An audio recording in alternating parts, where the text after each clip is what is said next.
جايك ناب في كتاب ميك تايم بيقول حاجة روعة جدا، بيقول وانا بكتب كل يوم قائمة المهام بتاعتي عرفت الفرق ما بين الحاجات اللي انا عايز اعملها وما بين تنفيذ الحاجات اللي انا عايز اعملها. وناس كتير جدا في دماغها حاجات كتير معينة عايزة تعملها، ولكن ناس قليلة جدا هي اللي بتنفذ الحاجات دي. ولكن المصدر الاساسي لتحريك جايك ناب لتنفيذ الحاجات اللي هو عاوز يعملها كانت كتابة قائمة المهام. وعلشان كده في فيديو النهاردة هنتعرف ازاي نكتب قائمة المهام، وايه التطبيق كمان اللي هيساعدنا في ده، وهنتعلم فيه فيتشرز كتير جدا روعة فور فري. نروح للانترو ونرجع تاني، يلا بينا.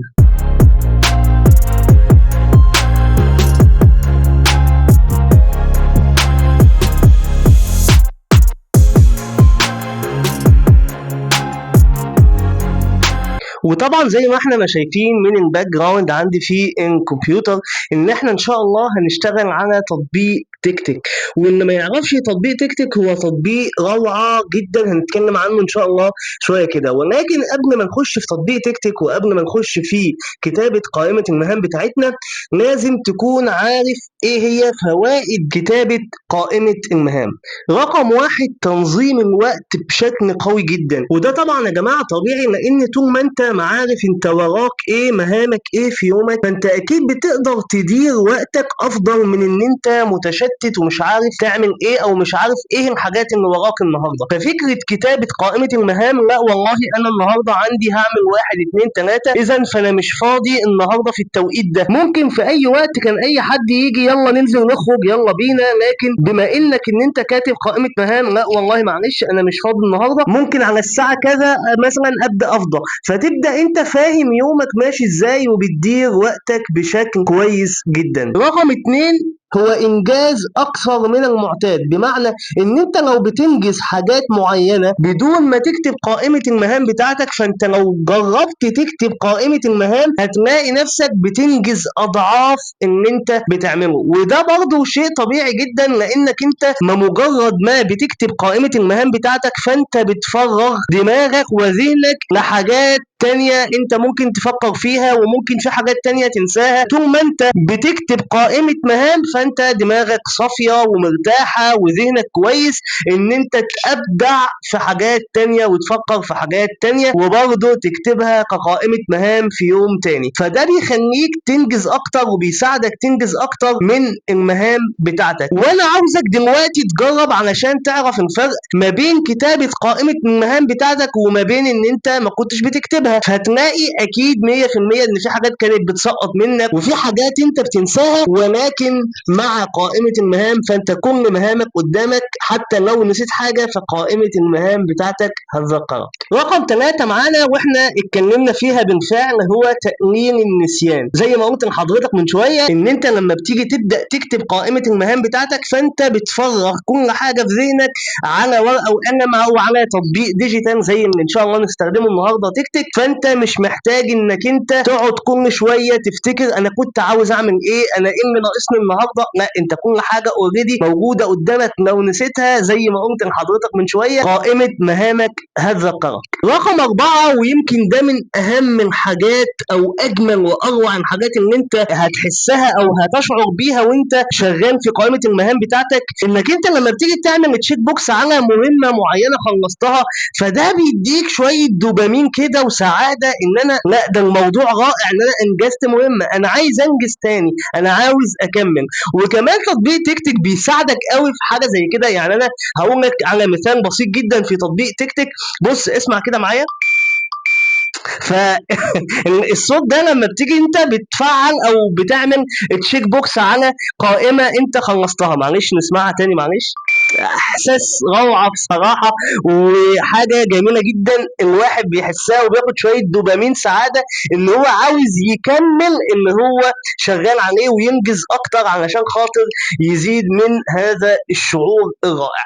ودلوقتي يلا بينا هندخل نشتغل على تطبيق تيك تيك، هنتعرف الفيتشرز الروعه اللي فيه واجمل ما فيه. ما تقلقش، التطبيق فور فري، هسيب لك رابط التحميل في الديسكريبشن تحت. فيلا بينا نخش على تيك تيك ونعرف ازاي نكتب قائمة المهام بتاعتنا. ورجعنا لكم مرة تانية، وحابب اقول لك ان تطبيق تيك تيك ما هواش كموبايل ابلكيشن بس او كاب بينزل على الموبايل، ولكن كمان له ابلكيشن على الديسكتوب تقدر تنزله برضه. هسيب لك الروابط دي في الديسكريبشن تحت. وكمان وروعة تكتك انك انت ممكن تعمل السينك ما بين الديسكتوب والموبايل. يعني لو دخلت كتبت قائمة مهام بتاعتك على الموبايل هتسمع في الديسكتوب والعكس. فده من روعة تكتك. فطبعا زي ما احنا شايفين يا جماعه، تكتك بعد ما انت ما تعمله داونلود وتبدا تسطبه زي برنامج، اي برنامج عادي جدا، نيكست نيكست نيكست فينش، بتيجي بعد كده بتسجل بالجيميل بتاعك عادي جدا زي ما انا مسجل بالجيميل ده كده، يعني بشكل عادي جدا ما فيهوش اي حاجه صعبه. وهتبدا تلاحظ ده واجهه البرنامج بتاعك، واجهه برنامج تكتك. بيبدا هنا طبعا يحط لك شويه كاتيجوريز. طبعا احنا مش هنتعمق قوي في تكتك، احنا بس يهمنا ان احنا نعرف المهام والفيتشرز الروعه الفور فريم اللي هتساعدنا وتحببنا كمان في كتابه قائمه المهام بتاعتنا وفي البرنامج. فانا دلوقتي عندي هنا الكاتيجوريز دي هتلاقيها موجوده عندك: الورك، الميمو، واتش ليست، الشوبينج، الستادي، الاكسرسايز، الحاجات الجميله دي كلها الكاتيجوريز دي.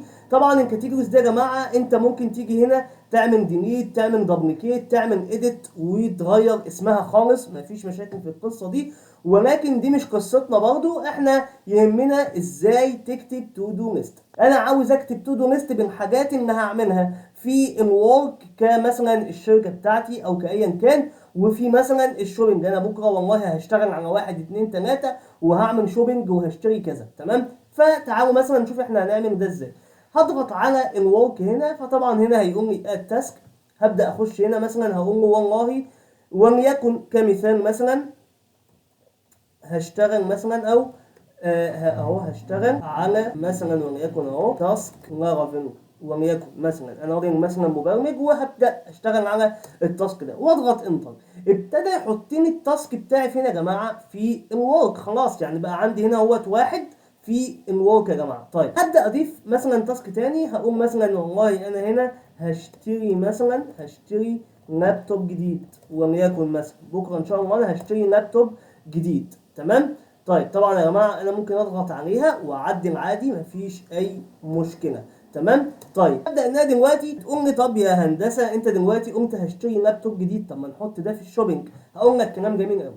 يبقى رقم واحد عرفت ان انت تقدر تضغط على اي حاجه من دول، تمام، تكتب فيها ايه التاسكس بتاعتك الخاصه بيها. هاجي مثلا انا هنا في الورك غلطت وقمت بدل ما انا ما هكتب ده في الشوبينج مثلا انا كتبته في الورك. طيب بكل بساطه انا عندي 3 نقط هنا، تمام، ال3 نقط دول هبدا اجي اشوف انا كل ده واحده واحده دلوقتي. ولكن انا يهمني اعدل ان انا بوظته، ان التاسك ده مش في الورك، التاسك ده في الشوبينج. هبدا اقول له هنا موف تو، اهو موف تو بالشكل ده كده، وهيقول لك انت عاوز تموف التاسك ده فين. هقول له انا عايز اموف التاسك ده في الشوبينج. اول ما ضغطت على الشوبينج يا جماعه، طبعا دي خاصه بالويندوز مالكش علاقه بيها، اول ما ضغطت على الشوبينج لاحظت ان الشوبينج هنا في كاتيجوريز بقى في ايتم واحده. لو ضغطت دلوقتي طبعا واتشال من الورك، لو ضغطت على الشوبينج هلاقي فيها هشتري لابتوب جديد. طيب كويس جدا. يبقى انا كده قدرت ان انا احدد الكاتيجوري الخاصه بيا ان انا هحط فيها التاسكس اللي انا عايزها. هبدا دلوقتي بقى تعال نشوف الفيتشرز الجميله جدا جدا جدا. طبعا اقدر اضيف اكتر من تاسك يا جماعه، يعني اقدر اضيف اكتر من تاسك مفيش اي مشكله في الكلام ده. تمام؟ طيب لو ضغطت كليك يمين، لو ضغطت على الثلاث شوط الاخرى هنا جنب كل تاسك هلاقي ديليت، مش مشكله اقدر امسح كل الكلام ده. طيب تعالوا نشوف بقى الفيتشرز الروعه اللي في البرنامج ده كده. هبدا اقول هنا والله انا هشتغل على تاسك لارافيل. طيب لو جيت ضغطت على الثلاث نقط تعال نشوف كده. اول حاجه بيقول لك والله ده هيبقى توداي، النهارده. ممكن اضغط عليها كده كليك بقى قدامها كلمه ايه يا جماعه؟ توداي. تمام؟ يعني ده كده التاسك ده النهارده هيتعمل النهارده، المفروض هتخلصه النهارده. طيب لو جيت ضغطت على كلمه توداي انا هبقى عاوز مثلا وليكن، لا انا مش عايزه توداي، تمام، انا عاوزه مثلا وليكن ايه، انا عايزه مثلا يوم 16 في الشهر. هضغط على يوم 16 في الشهر واقول له اوكي. تمام؟ قال لك هنا هيبقى يوم 16 اكتوبر اللي هو يوم ساندي. ف ابتديت ان انا احدد تايم معين للتاسك بتاعي. تمام. طيب تعال مثلا نحط وليكن مثلا تاسك تاني، هقول مثلا تيست، طبعا هكتب اي حاجه بقى يا جماعه، هقول له هنا كده تيست، وهبدا ان انا اشوف هنا مثلا انا عاوز اعمل ايه. هقول له هنا والله انا عايزه مثلا تومورو، فلو ضغطت على تومورو هيبقى نفس الاوبشنز بتاعت توداي، مفيش مشكله. ممكن اقول له نيكست ويك، الاسبوع الجاي، هبدا اشتغل عليه الاسبوع الجاي. طيب انا بقى مش عايز اي حاجه من الثلاثه دول، وعاوز اوريدي دايركت كده اخش احدد التاريخ بتاعي. رابع اختيار ده اقدر اقول له والله انا هشتغل على التاسك ده يوم 23 في الشهر. ممكن اختار مثلا شهر نوفمبر، ممكن اختار شهر بعد نوفمبر ديسمبر. تمام. فبقدر ان انا احدد التايم بتاعي. طب انا استفدت ايه لما احدد التايم بتاعي؟ هقول لك بكل بساطه ان انت لما بتيجي تحدد التايم بتقول له والله ادي التايم اهو يا جماعه، بتقول له انا عاوز الساعه كام. يعني انا كده حددت اليوم، ممكن احدد الساعه كام. طب انا مش هشتغل عليه في ولا ساعه من الساعات دي، طب هنعمل ايه؟ هنتصرف ازاي؟ بكل بساطه هاجي انا كده، تمام، هبدأ ان انا اغير بين اسهم على حسب الساعات اللي انا عايز، او الساعة اللي انا عاوز اشتغل فيها على التاسك. تمام. طيب كلام جميل جدا وممتاز وزي الفل. ماشي، انا مثلا هشتغل الساعة 7:15 على التاسك ده. في بقى الجزئية الجميلة قوي قوي، حتة الريمايندر. الريمايندر ده يا جماعة ان هو هنا بيقول لي انا ممكن اعمل لك منبه، تمام، يفكرك بالتاسك ده في اليوم ده. طيب المنبه اللي انت عاوز حضرتك تعمله، هتعمله ايه؟ هتعمله 5 minutes early، 30 minutes early، 1 hour early. فالريمايندر مفيدة جدا جدا جدا. طب انا عاوز اكستم وقت للريمايندر بتاعي، والله مثلا انا حابب هنا اقول له بدل ما 30 دقيقة او 5 دقايق دقيقتين، حابب اقول له مثلا بدل ما يكون دقيقتين ساعتين، يومين. حلو قوي. فبقدر ان انا اقول له ماشي ريمايندر 2 مينت. ريبيتر هنا بقى يا جماعه، او ريبيت، ان انا مثلا والله انا عاوز كل يوم 16 في الشهر التاسك ده انا هشتغل عليه وهتعمل لي ريمايندر. فهبدا ان انا اقول له ماشي انا عايزه ريبيت يتكرر معايا كل قد ايه؟ كل يوم ولا كل اسبوع ولا كل مانث؟ خد بالك كل اسبوع ده يبقى يوم ساندي علشان خاطر انت محدده ساندي، ولا كل شهر 16 في الشهر، كل يوم كل 16 في الشهر. هبدا ان انا اجهز لك، او هبدا ان انا اعمل لك ريمايندر على، او منبه على التاسك ده كل 16 تخش تعمل تاسك. وخد بالك انا على حاجه، انك انت لو عملت ريبيت الشهر الجاي باذن الله هتلاقيه اتضاف اوتوماتيك يوم 16. تخيل. فهو بيهندل لك وبيسيستم لك القصه دي. فهقول ماشي يا عم يوم 16، هقول له اوكي. هقول له مثلا اند نس، انت عايزه ينتهي يوم ايه؟ لا يا عم خلاص مش عايزه ينتهي، هقول له اوكي. يبقى انا كده عملت له ريبيت، عملت له ريمايندر، عملت له التايم، او حددت له التايم الساعه والتاريخ اللي انا عايز اعمل فيها التاسك ده. طبعا يا جماعه مش ده بس الاوبشن اللي في تكتك، فخلونا نكمل. فانا دلوقتي مثلا وليكن جيت خلصت مثلا التاسك اللي اسمه تيست ده. تعال كده نضغط على ان التاسك اللي اسمه تيست. سامعين الصوت ده؟ الصوت ده بيدي شعور زي ما كنا بنتكلم دوبامين كده، ان انا عاوز اكمل بقيه التاسكس بتاعتي. فهبدا دلوقتي ان انا عندي هنا خانه. طبعا احنا كل ده يا جماعه احنا بنتكلم في جزئيه الانترفيس بتاعه كتابه قائمه المهام، لسه ما اتكلمناش في الحاجات التقيله الجميله اللي هنشوفها دلوقتي. وهنيجي هنا في عندي حاجه اسمها كومبليتد، دي التاسكس ان هي المفروض ان انا كنت مخلصها قبل كده، او ان انا خلصتها. ادي التست بتاعها يا جماعه لما عملت عليه كومبليت. ولو انا جيت ضغطت تشيك بوكس هنا هتلاقيه اتشال من الكومبليت ورجع مكانه تاني في الورك. لو انت جيت في الورك هنا هتلاقيه لسه موجود. طيب نضغط عليه كومبليت. يا سلام. طيب نيجي بعد كده لجزئيه الكالندر. والكالندر للاسف هو الاوبشنز اللي انت هتلاقيها في النسخه المدفوعه. تقدر تشتري نسخه مدفوعه عشان تقدر تستخدم الكالندر. طبعا لو انت حابب تستخدم نسخه مدفوعه كان بها، حابب ان انت تستخدم جوجل كالندر، فبرضه زي الفل مفيش اي مشكله. نكمل بعد كده في الجزء الجميل ده اللي هو بتاع البومودورو. بص احنا زهقنا كتير كلام عن البومودورو، بس هسيب لك الرابط برضه بتاع الفيديو في الاي اللي فوق هنا، او في تحت، او تحت في الديسكريبشن. فخلونا نقول ان الجزء الخاص بالبومودورو هنا يا جماعه، هنا بيقول لك انت حدد التاسك اللي انت هتشتغل عليه. حلو الكلام. فانا مثلا هاجي هنا هقول له في التوداي عندي هنا في الورك في تاسك اسمه هشتغل على تاسك لارافيل. تمام، حدد التاسك ده كده. لو انا جيت دلوقتي عملت ستارت هيبدا يستارت معايا يا جماعه، يبدا يستارت معايا البومودورو 30 دقيقه. فهبدا ان انا اشتغل. طيب يا باشمهندس اللي على اليمين ده، دي بقى يا جماعه حاجه جميله جدا جدا جدا جدا في تيك تيك، وهو جزء خاص بحاجه اسمها انهابت تراكر. انهابت تراكر يا جماعه هو بيقول لك انت استخدمت بومودورو كام جلسه، انت عملت ايه النهارده، او كومبليت ايه النهارده، او بيبدا يهابت تراكر او يعمل لك تتبع لان انت اشتغلته على تيك تيك النهارده. مثلا خلصت كام جلسه بومودورو، استفدت قد ايه، وبيبدا ياخد الاناليسيس دي كلها ويحطها لك في انهابي تراكر او تتبع التطبيق بشكل عام في الاجزاء اللي انت اشتغلت عليها مشاكل.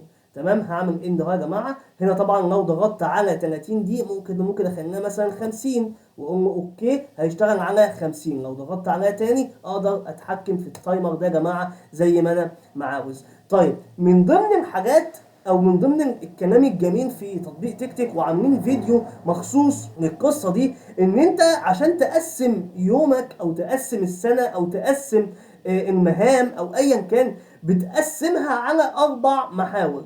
المحور الاول حاجات عاجله ومهمه، المحور الثاني حاجات مهمه بس مش عاجله. تعال نشوفهم علشان خاطر نقدر نتكلم عليهم. لو انت جيت للجزء الرابع او السكشن الرابع هنا، هتلاقي بيقول لك هنا حاجات urgent and important، هي حاجات عاجله ومهمه، دي لازم تخلص النهارده، لازم نشتغل عليها النهارده. حاجات مش عاجله بس مهمه، والله هي مش شرط تخلص بسرعة بس مهم انها تخلص بقى النهاردة، تخلص بكرة، تخلص بعده، المهم انها تخلص، لكن هي مش عاجلة. حاجات في هنا حاجات urgent ومش مهمة، هي حاجات عاجلة بس مش مهمة، ممكن نخلصها بسرعة مثلا، لو مش النهاردة يبقى بكرة بالكتير، قدامك 3 ايام بالكتير وتخلصهم، مش مهمة بس عاجلة، لازم تخلص بسرعة، مش شرط النهاردة، مش شرط دلوقتي. في بقى حاجات ولا هي عاجله ولا هي مهمه، ان هي لو ما خلصتش النهارده ولا بكره ولا بعد اسبوع فانت مش مضرور بحاجه. فالتقسيمه دي يا جماعه ممكن نقسمها ازاي؟ عن طريق كتابه المهام بتاعتنا. تعالوا نرجع كده، ودي بقى اوبشن رائع برضو في الجزئيه الخاصه بتيك تيك. خلونا كده نروح للكومبليت ونشيل التيست ده. تمام، وتعالوا مثلا وليكن نرجع للورك مره ثانيه ونبدا نقول له هنا هات لي التيست ده. شايف التيست ده بيبدا يقول لك هنا الجزء الخاص بقى بالحاجات الجميله دي. يعني مثلا لو ضغطت على تيست وليكن مثلا، بيبدا هنا يقول لك برضو الداتا اند ريمايندر، وتقدر تتحكم من هنا، وتقدر كمان تضغط على ده. وهو العلم او الفلاج ده يا جماعه بناء على ايه؟ بيقول لك هنا هاي اللي هي الحاجات المهمه والعاجله، الميديوم اللي هي الحاجات العاجله بس مش مهمه، وهكذا. فانا لو حددت او صنفت ان التيست ده من الميديوم، هتلاقي ان التشيك بوكس بتاعه بقى لونه اورنج بالشكل ده اللي هو بشكل الميديم. تمام، وهتلاقي كمان لو رحت على الجزء الخاص بالتقسيمه بتاعتي، هتلاقيه اتحط فيه النوت urgent and important، هو مش عاجل ولكن مهم. حابب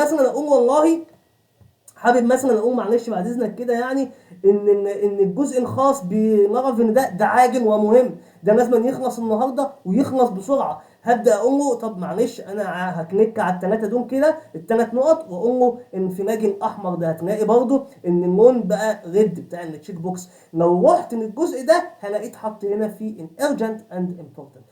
ف يعني يمكن ده جزء تقدر تعتمد عليه حرفيا في تيك تيك، ده جزء تقدر تشتغل عليه في تيك تيك. فتيك تيك برنامج رائع جدا زي ما احنا ما شفنا، اوبشنز كتيره فور فري وممتعه، وهيساعدك ان انت تستغل اكتر من حاجه في تطبيق واحد، بدل ما تروح تحمل بومودورو لوحدها وتحمل تيك تيك لوحده وتحمل مش عارف ايه لوحده. لا، هو بيقول لك هنا اهوت لو عاوز كمان تستخدم بومودورو عندي، لو عاوز تستخدم، لو انت متعود ان التاسك يظهر قدامك از نوتس مثلا، يا سلام، هيقول لك تعالى اتفضل كده يا صديقي، اضغط كده على هشتغل على لارافيل دي كده، بص على ال3 نقط، هيقول لك هنا حاجه اسمها ايه؟ اوبن از ستيكي نوت. هبدا اضغط عليها هتلاقيه اتحول هنا كستيكي نوت بالشكل ده. وبعد ما شفنا جمال وروعة تطبيق تكتك وسهولة التعامل عليه وتشجيعك على كتابة